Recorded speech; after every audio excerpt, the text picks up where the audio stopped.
Hi!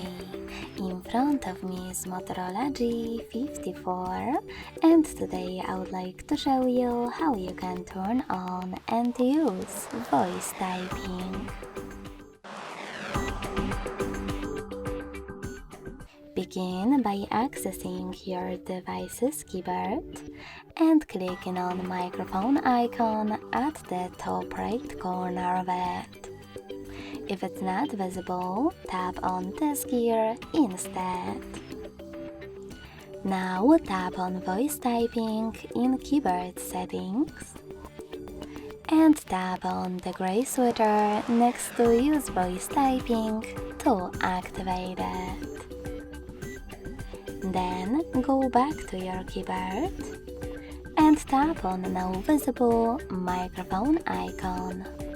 After seeing Speak Now command, start talking.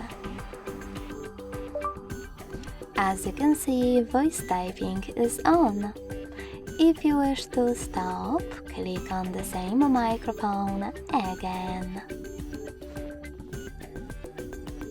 Thanks so much for watching. If you enjoyed this video, don't forget to leave a like, comment and subscribe.